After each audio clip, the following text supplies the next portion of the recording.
After 2 decades of carrying that company on my back, they sat me down and told me I was being restructured, then handed my entire career to a woman who used to ask me how to spell basic subject lines. No warning, no respect. Just a quiet push toward the door, like my years of early mornings, crises, and loyalty meant nothing. They thought ending my job would end my story. They didn't realize I was walking away with leverage they had never even noticed. If this hits close to home, subscribe and share your experience in the comments. I knew something was wrong the second I stepped into that glass-walled conference room, the one I had practically lived in for 22 years. I'd run crisis briefings in that room, saved multi-million-dollar accounts in that room, watched junior staff turn into leaders right there at that table. But that morning, the air felt colder, tighter, as if the walls themselves already knew what was about to happen to me. Markus Harlan, our new COO, sat at the end of the table with his fingers steepled like he had rehearsed being authoritative in a mirror. Next to him was Daria from HR, a woman I'd maybe spoken to twice in passing, now smiling at me with the same brittle expression I'd seen used on employees right before they were escorted out with cardboard boxes. I took my seat, feeling the weight of what they weren't saying yet. Markus cleared his throat and leaned forward. "Josephine, we want to start by acknowledging everything you've contributed here," he said in that slippery corporate tone people use right before they twist the knife. My stomach dropped. Acknowledging is a word no seasoned woman in corporate America ever wants to hear. It never means appreciation. It means goodbye wrapped in a bow. Still, I just nodded. "We're making strategic changes to align with the future of communication," Daria added. "New voices, new direction, new energy." I looked at her carefully. "So I'm the old energy?" She blinked, thrown off for a moment before returning to her script. No, not at all, but we are phasing out certain legacy roles." Legacy, another word that sounds flattering until you realize it's the coffin they've built for you. I inhaled slowly. "Who's taking over my accounts?" I asked. Markus hesitated just long enough to confirm everything I already knew. "We're creating a hybrid position," he said, "a fresh perspective to guide digital forward strategy." Fresh perspective. My pulse kicked in my ears. "Who?" I repeated. "Lena Voss," he finally said. Lena, the same junior associate who once asked me if journalists appreciated emojis and subject lines? The same woman who had shadowed me for 6 months and still couldn't pitch a simple consumer product without apologizing 3 times. Suddenly, the moment outside my office that I'd brushed off earlier, Lena chatting with facilities, pointing at my bookshelf, made horrifying sense. She'd known. She'd already been planning where to put her plants before I even sat in this room. "So she gets my office too," I said flatly. Daria gave a tight smile. "We're reallocating space." Reallocating. Corporate for yes. I felt something inside me go very still, like a flame pulled inward instead of out. I set my hands on the table. Understood. They looked almost disappointed that I didn't cry, beg, or break. I wasn't giving them that. I stood up, my chair scraping lightly against the floor, my small act of defiance. As I walked out, no one in the hallway met my eyes. Heads dropped, phones lifted. People suddenly fascinated by nothing. It was the kind of silence that feels like a verdict. My heels clicked across the polished floors I had walked for half my life, and for the first time, I understood exactly what I was to them now, an inconvenience to be removed quietly. But what they didn't understand, not yet, was that they hadn't erased me. They had just released something they were going to wish they had kept on their side. When the elevator doors closed and I was finally alone, the shock didn't hit me the way I expected. It wasn't loud or dramatic. It washed over me quietly, like a tide creeping up the shore without apology. I stared at my reflection in the brushed metal panel. Same tailored blazer, same steady posture. Yet I felt like I was looking at a version of myself I no longer recognized. 22 years of purpose, momentum, deadlines, and crises had lived inside that building, and now that I was shut out, all that energy had nowhere to go. I drove home without turning on the radio, letting the stillness follow me. My apartment greeted me the way it always did, with clean lines, warm lighting, and the faint scent of lavender from the candle I lit every morning before work. But tonight, it felt staged, like a showroom. I'd curated this space for a woman who had a full calendar and a reputation to protect. Without those things, the furniture felt too expensive, the walls too quiet, the air too controlled. I dropped my keys on the counter and stood there for a moment, not moving, not thinking, just existing in a silence that somehow felt heavier than the meeting itself. I took off my shoes, walked to the window overlooking the harbor, and watched the reflection of city lights dance on the water. Boats drifted by, people laughed on sidewalks below, life hummed forward effortlessly while mine had skid to a stop. It's strange how quickly purpose turns into emptiness. I had spent decades advising executives through the worst moments of their careers, scandals, recalls, public meltdowns, and yet I couldn't seem to unpack my own. I felt foolish for not seeing it coming. There had been signs, but subtle ones like pages missing from a calendar. Meetings that used to include me suddenly didn't. Projects I once led were quietly reassigned to lighten your workload. Praise grew thinner, and the dice energy in the room shifted whenever I walked in, as if my presence reminded them of something they wanted to evolve past. Still, I held on, believing my relationships, my history with the firm, my results would outweigh whatever trend they were chasing. But standing there in my living room, staring at the skyline that once made me feel unstoppable, I realized I had been clinging to an identity they had peeled off me long before today. My phone buzzed on the table, lighting up with a LinkedIn notification. I didn't want to look, but curiosity won. There it was. Lena Voss has updated her position to strategy director at Harlan Pierce. She hadn't even waited a full hour. I set the phone down, face first, not out of anger but out of something closer to grief. Not grief for the job, I would survive that. Grief for the naive part of me that believed loyalty still meant something in corporate America. I wrapped my arms around myself, breathing through the ache in my chest. In that heavy quiet, a single truth surfaced. They had taken my title, my office, my place in their story. But they hadn't taken my instincts? And instincts, unlike positions, don't get phased out.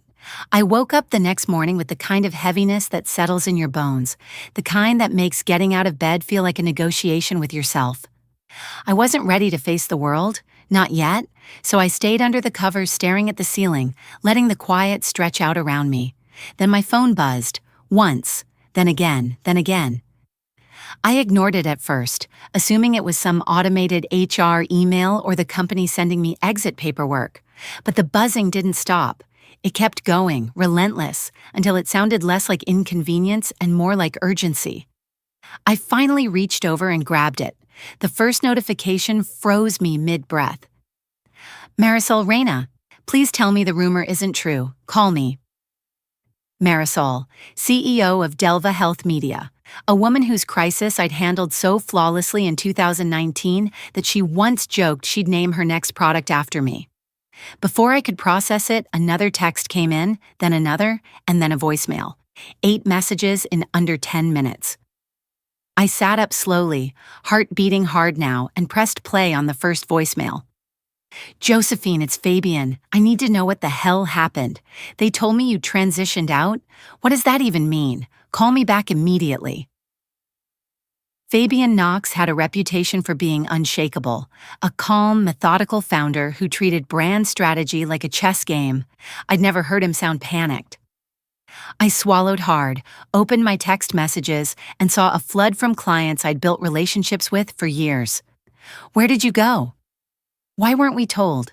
This doesn't make sense. We stayed with them because of you. My hands trembled slightly. I wasn't used to being the one in crisis. I tapped on a message from Daniel Corwin, the retired corporate titan, who rarely wasted words. They didn't cut cost, they cut foundation. I read it twice, letting it hit. For a moment I couldn't tell whether what I felt was validation, anger, fear, or all three knotted together. My instincts kicked in, the same instincts they said were outdated. I dialed my former assistant, Talia. She answered in a whisper. Oh my God, Josephine, I can't talk long. Just tell me what's happening. I said, standing up and pacing toward the kitchen. Chaos, she whispered. Absolute chaos. Marisol called twice. Fabian's rep threatened to terminate the contract. 2 other clients asked for their files. And Lena, she's drowning. I pressed a hand to the counter. What do you mean, drowning? She tried to lead your pitch meeting this morning and mispronounced the client's product name, Talia said. She called the team brand gardeners, whatever that means, and the room went dead. She's not ready. Everyone sees it. I closed my eyes, taking a slow breath. They replaced 22 years of strategic instinct with someone who couldn't manage a room, let alone a crisis. Talia lowered her voice even more. People here are scared. They're pretending everything's fine, but it's not.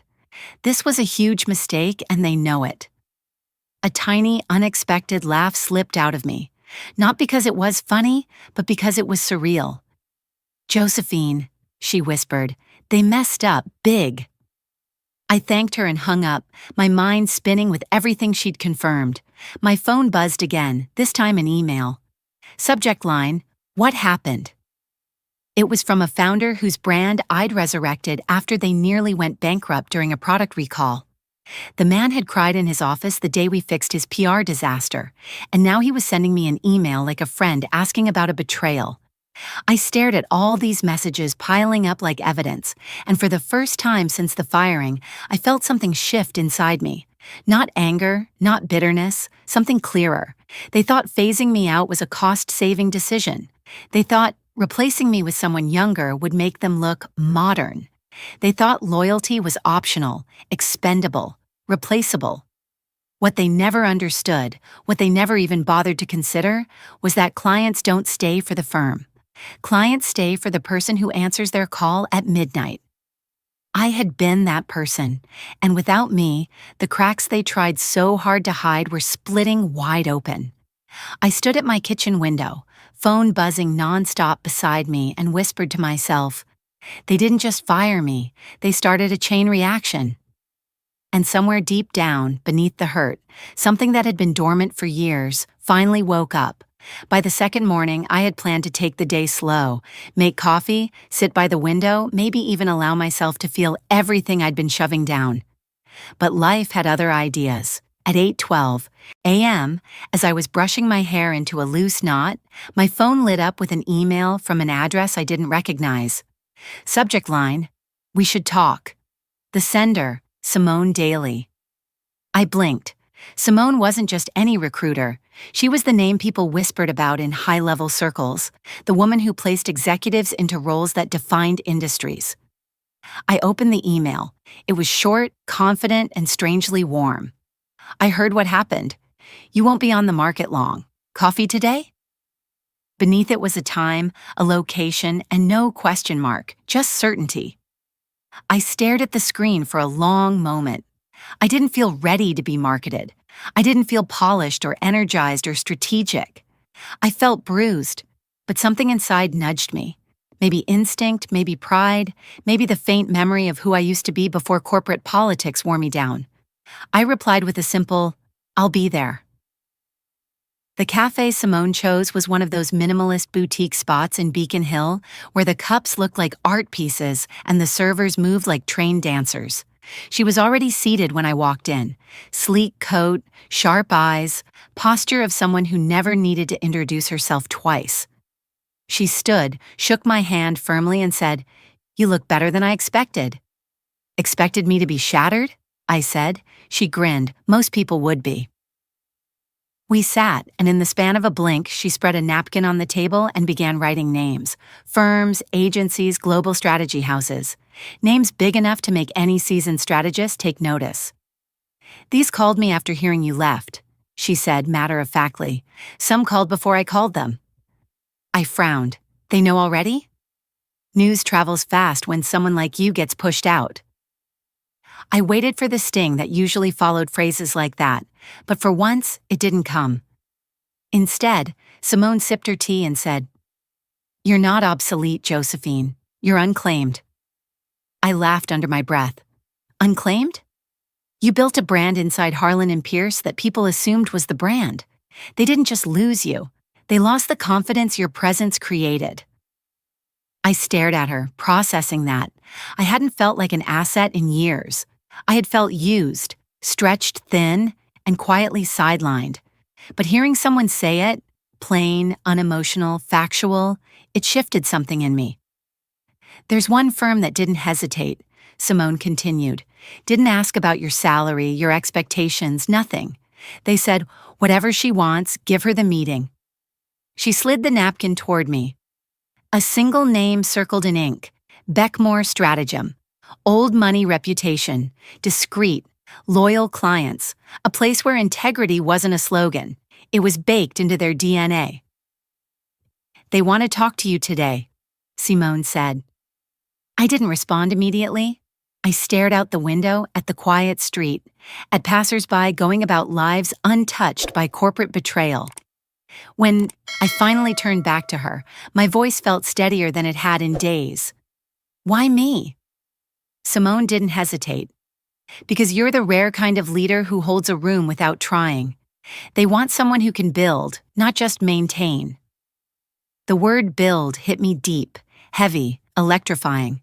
I had spent years patching holes in a culture that refused to evolve. The idea of creating something instead of fixing something, it felt like oxygen.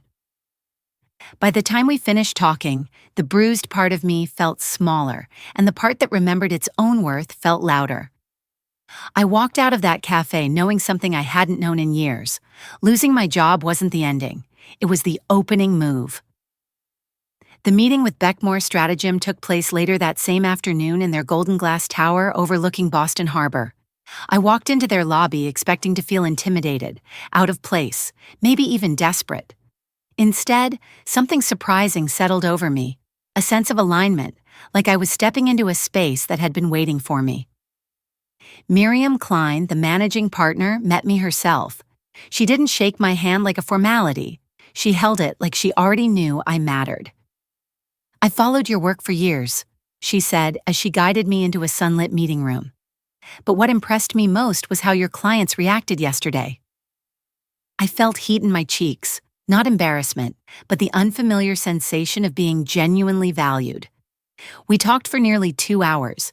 Not once did she ask me to justify my firing.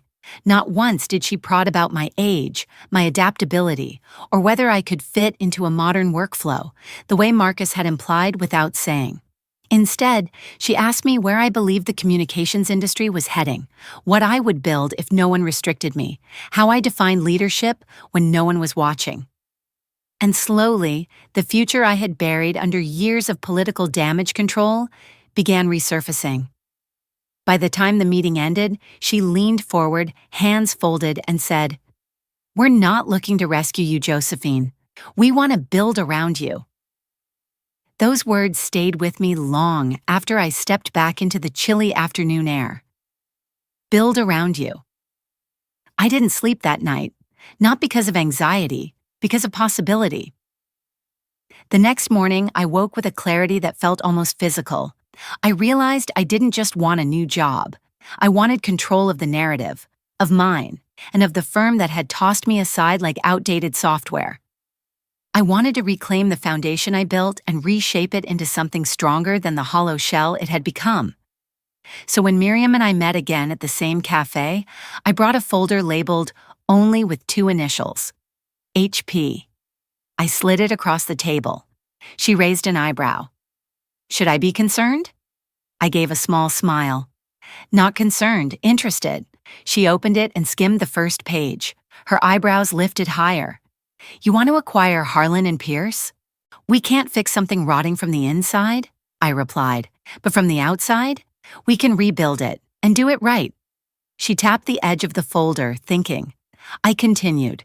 They still have good bones, legacy clients, a recognizable name, talented staff who were suffocating under Markus's metrics obsession. What they lack is culture, direction, a backbone. I leaned in. I was that backbone, and without me, they're crumbling. Miriam didn't deny it. She simply flipped to the next page of my proposal. You want to lead the integration? Not as an employee, I said, as a partner, with decision-making authority over culture, structure, and staffing.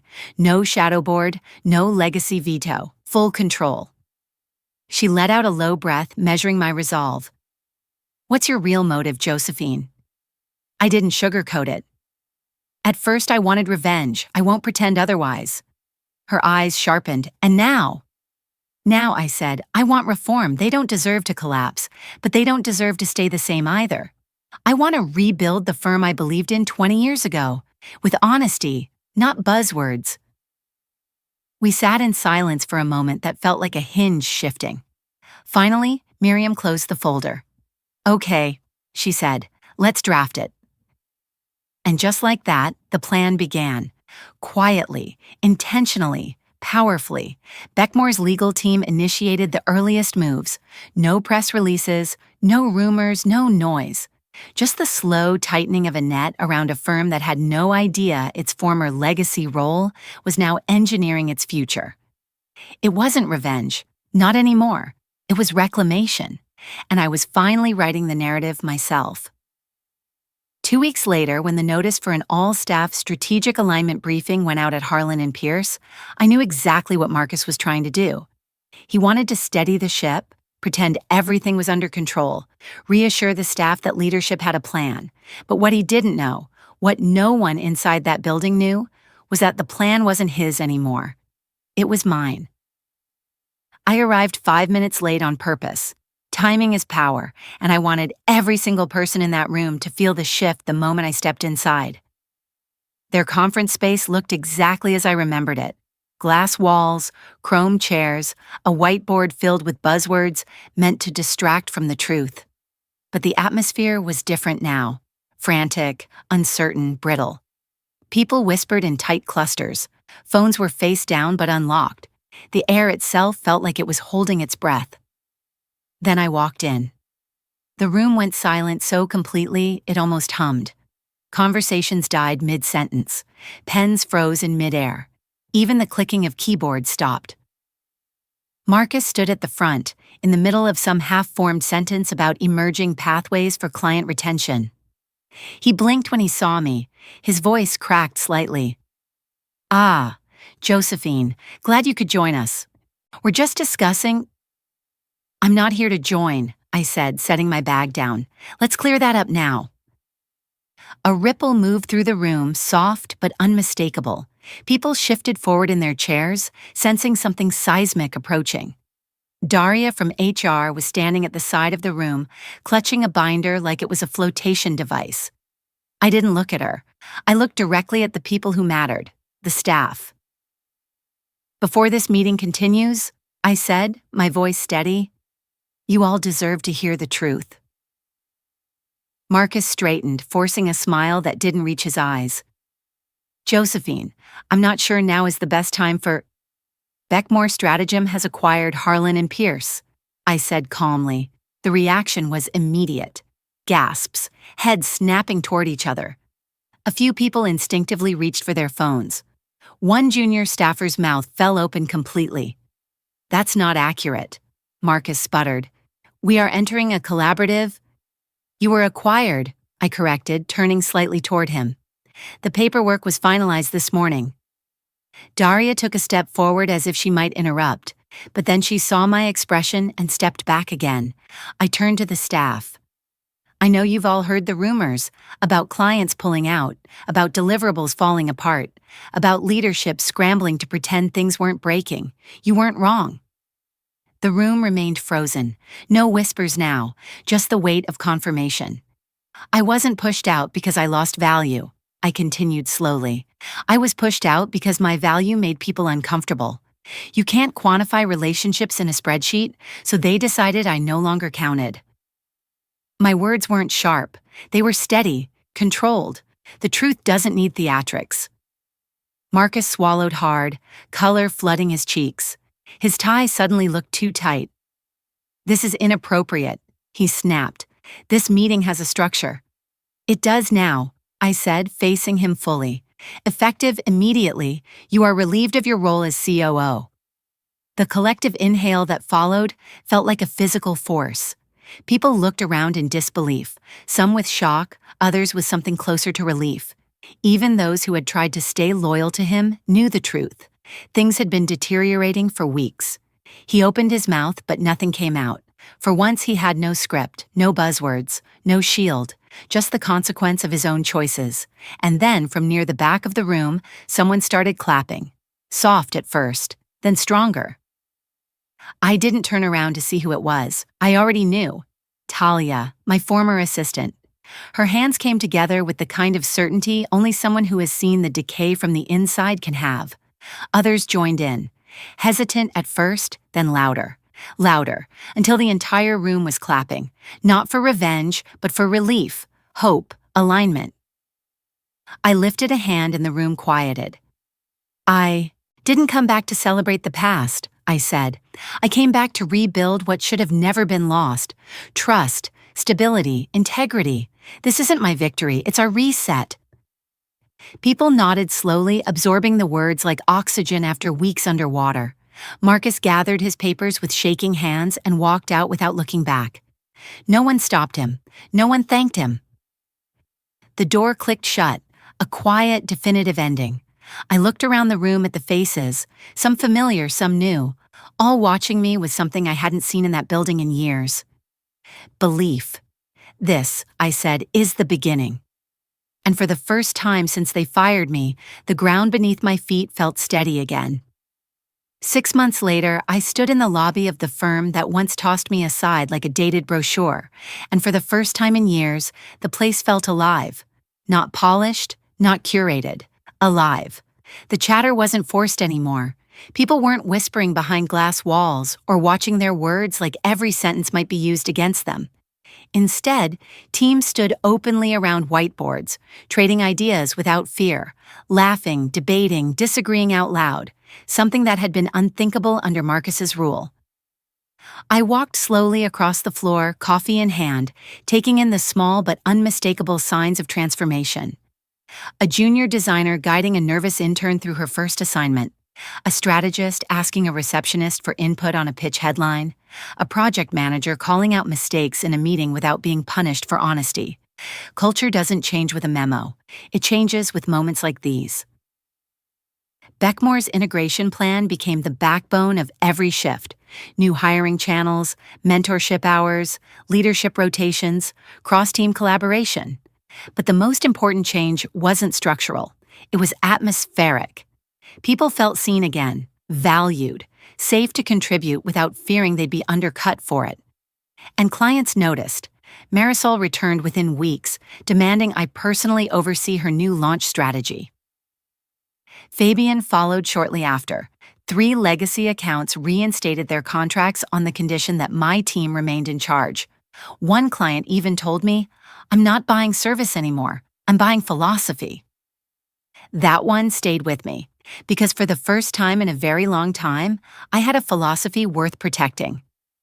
The founder, Elliot Carver, eventually requested a private meeting. We met in the old executive conference room he once ruled from like a distant monarch. He looked smaller somehow, not physically but in presence. Time does that to people who abandon their own institutions. When I offered him a symbolic role as historical advisor with no actual authority, he surprised me by accepting without a fight. "I know when something isn't mine anymore," he said quietly. I believed him, not out of trust, but because stepping aside was the first responsible act I'd seen from him in years. After that day, his name remained on a plaque near the entrance. Nothing more, nothing less. One afternoon, as I headed toward my office, I noticed a piece of paper taped to the wall near the elevator. A quote from my first speech after the takeover. "We're not here to look back. We're here to look around and do better." Someone had underlined "we." It wasn't fancy. It wasn't framed, but it meant more to me than any award I'd won in the last decade. Because culture isn't rebuilt when everyone claps in a meeting. It's rebuilt when people carry your words into rooms you're not in. Later that evening, I had dinner with Marisol at a quiet Italian place overlooking the river. Between the second course and dessert, she asked, "Do you ever think about what would have happened if they hadn't pushed you out?" I took a slow sip of wine. "All the time," I said, "but not because I miss what I lost, Because I'm grateful for what it made me build. She smiled knowingly. So what would you call this? Revenge? I shook my head. No. Revenge is about evening the score. This is about rewriting the rules. When I left the restaurant, the night air felt different. Lighter, somehow. I knew then that my story wasn't about being fired. It was about what came after. And the real victory wasn't that I survived their betrayal. It was that I built something better than anything they ever imagined. I've learned something in all of this that goes far beyond office walls or corporate politics. Our value isn't defined by the people who fail to see it. For years, I let my identity get tied to a company that saw me as replaceable the moment it became convenient. Getting pushed out hurt deeply because I believed loyalty protected me. But the truth is that loyalty only matters when it's mutual. What saved me wasn't revenge, it was clarity. Clarity that I had outgrown a place that no longer recognized what I brought to the table. And yes, there was satisfaction in watching the people who underestimated me face the consequences of their own choices. But the real victory wasn't punishing them. It was rebuilding myself somewhere that valued integrity, trust, and humanity. Sometimes forgiveness is self-liberation, but sometimes silence is the sharpest knife. In a world where age, experience, and steady leadership often get dismissed for trendier, flashier replacements, it's important to remember that wisdom still wins when the pressure hits. The practical lesson? Don't wait for a company to decide your worth. Build your relationships, know your strengths, and protect the parts of yourself that can't be measured on spreadsheets. And if life pushes you out of a room you thought you'd stay in forever, don't panic. Sometimes that's the only way you'll ever find the door that leads to something better. How to get started today. Take 10 minutes to write down what you bring to your work that no one else can copy. Reach out to one old colleague or client you trust. Relationships are your real safety net. Set one boundary this week that protects your time, energy, or dignity. If this story resonates with you, tell me your experience in the comments. And don't forget to share and subscribe so we can keep growing this community together.